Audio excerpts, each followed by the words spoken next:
Olá, dando continuidade à leitura do livro Uma Vida com Propósito, dia 37, partilhando sua mensagem de vida. Deus lhe deu uma mensagem de vida para compartilhar. Quando você se tornou um cristão, tornou-se também mensageiro de Deus. Ele quer falar ao mundo usando você. Paulo disse: falamos a verdade diante de Deus, como mensageiros de Deus. 2 Coríntios capítulo 2, versículo 17. Você pode sentir que não tem nada para compartilhar, mas isso é apenas o diabo tentando mantê-lo ficar em silêncio. Você possui um tesouro de experiências que Deus deseja usar a fim de trazer outras pessoas para a família da fé. A Bíblia diz: quem crê no Filho de Deus tem em si mesmo o testemunho de Deus. 1 João 5,10. Essa mensagem da vida está dividida em 4 partes. Primeiro, o seu testemunho. A história como você iniciou o seu relacionamento com Jesus. Segundo, suas lições de vida.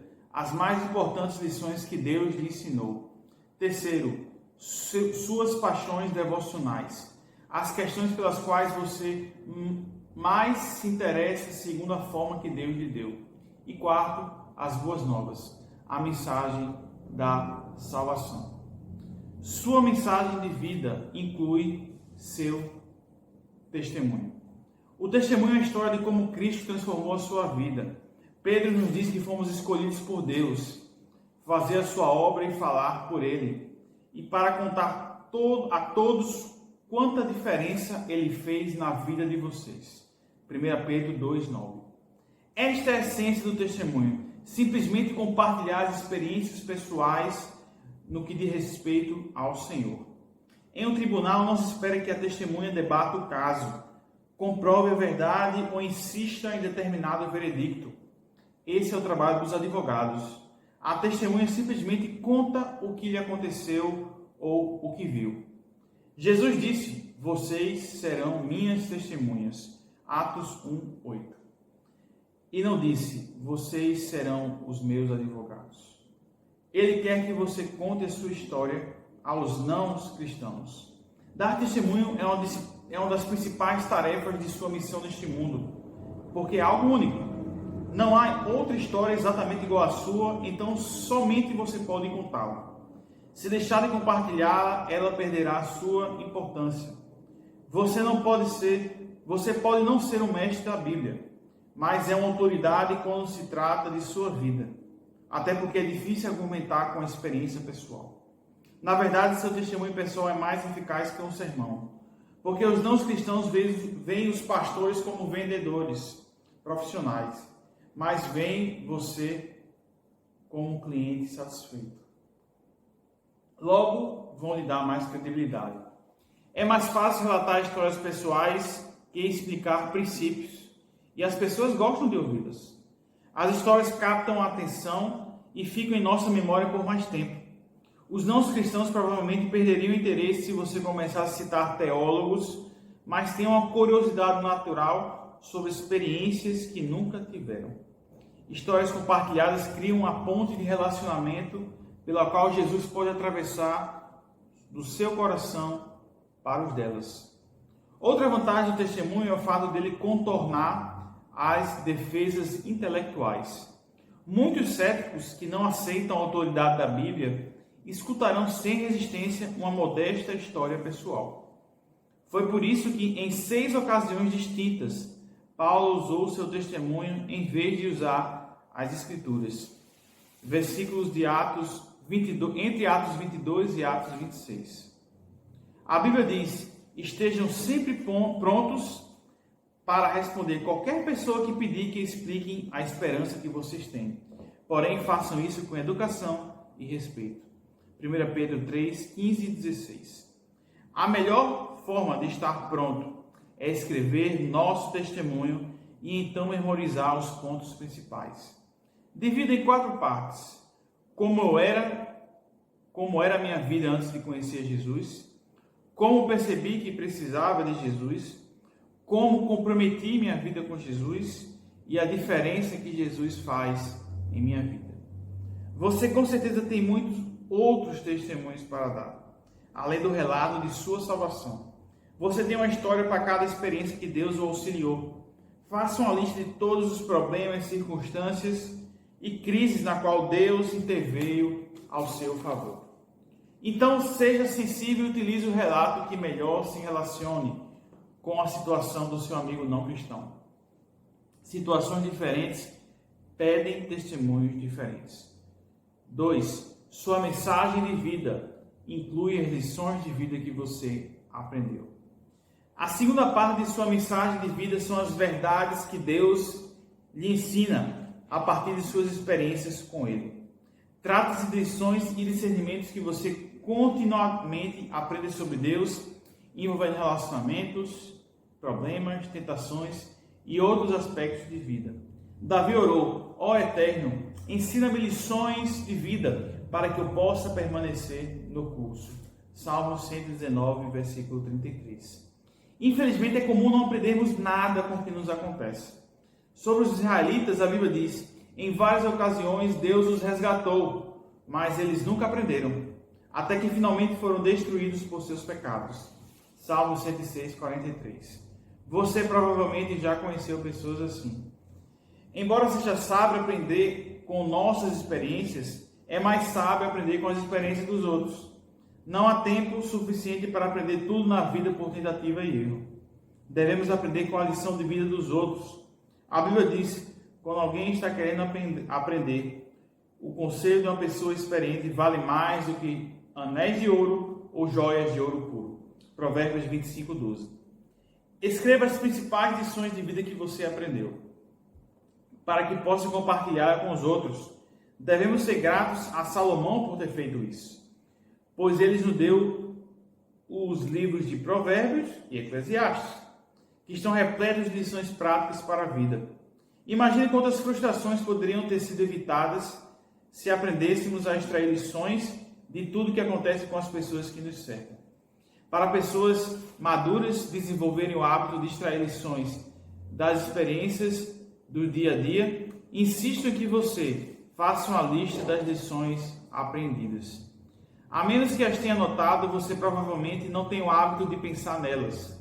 Eis algumas perguntas para avivar a sua memória e fazê-lo começar a escrever. Primeiro, continuando. Primeiro, o que Deus me ensinou com o fracasso? O que Deus me ensinou com a falta de dinheiro? O que Deus me ensinou com a dor, a tristeza ou a depressão? O que Deus me ensinou durante a expectativa? O que Deus me ensinou com a doença? O que Deus me ensinou com a decepção? O que aprendi com a família, minha igreja, meus relacionamentos, o grupo a que pertenço e os que me criticam? Terceiro, sua mensagem de vida inclui compartilhar sua paixão pelas coisas de Deus. Nosso Deus é um Deus apaixonado. Ele ama apaixonadamente algumas coisas e apaixonadamente detesta outras. À medida que você se torna íntimo do Senhor, Ele o faz sentir uma paixão por algo que realmente importa para Ele, de modo que você possa ser seu porta-voz no mundo. Pode ser uma paixão por um tipo de problema, por um propósito, por um princípio ou por um grupo de pessoas. Seja o que for, você se sentirá compelido a falar a esse respeito e a fazer o que estiver ao seu alcance para mudar a situação. Você não consegue deixar de falar a respeito de coisas que mais lhe despertam interesse.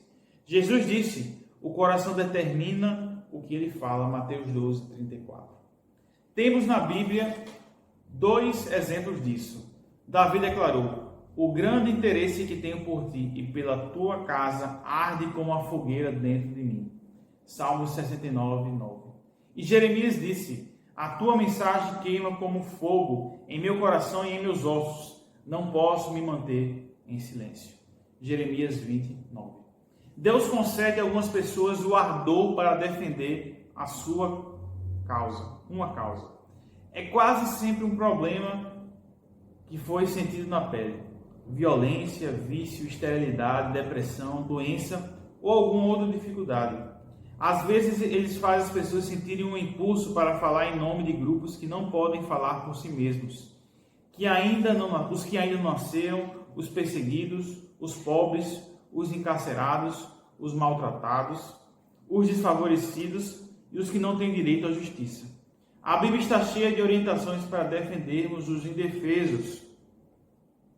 Deus usa pessoas apaixonadas para promover o reino.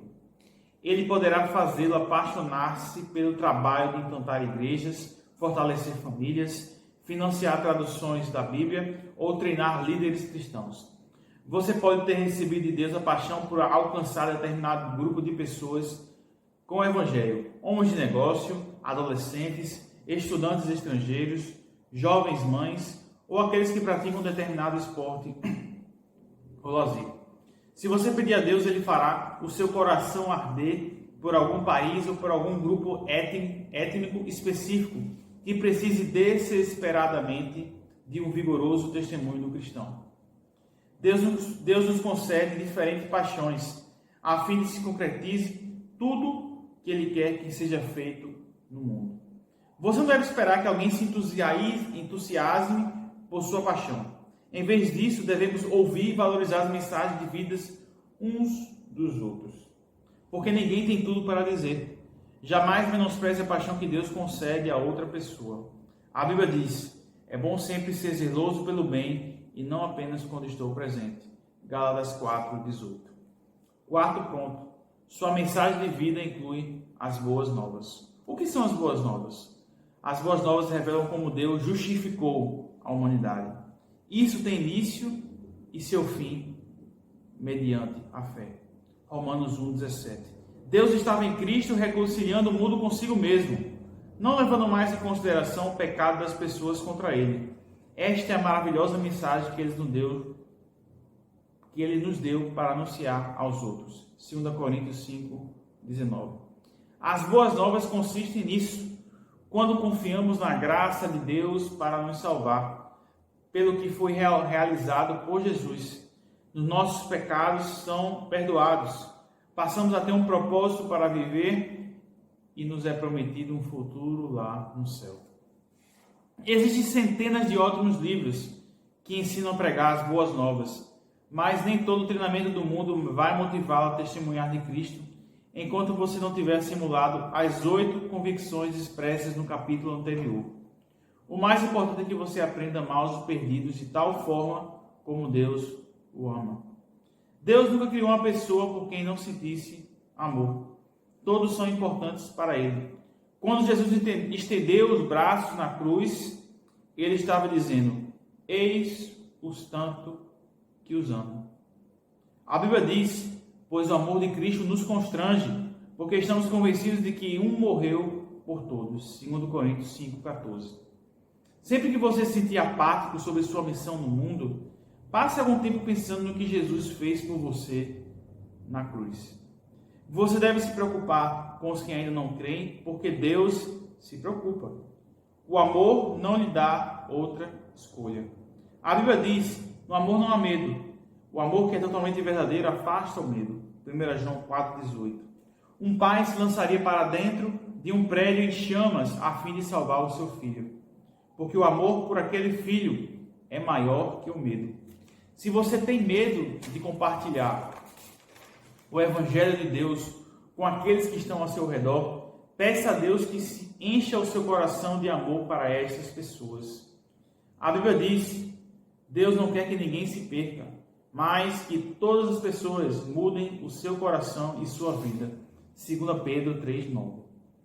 Sempre que encontrar alguém que não conhece Jesus, você precisa começar a orar por ele, servindo em amor e compartilhando as boas novas. E enquanto existir uma única pessoa em sua comunidade que não faça parte da família de Deus, sua igreja precisa insistir em buscá-la. A igreja que não quer crescer está dizendo ao mundo: vocês podem ir para o inferno. O que você está disposto a fazer para que as pessoas que você conhece possam ir para o céu? Convide-os para ir à igreja ou para participar de algum grupo. Conte sua história. Presenteie-os com este livro. Leve-as para jantar. Ore por elas diariamente, até que sejam salvas. Seu campo missionário está ao seu redor. Não perca as oportunidades que Deus está lhe dando. A Bíblia diz: aproveite o máximo das suas oportunidades para contar as boas novas aos outros. Sejam sábios em todos os seus contatos com eles. Colossenses 4, 5. Alguém irá para o céu por sua causa?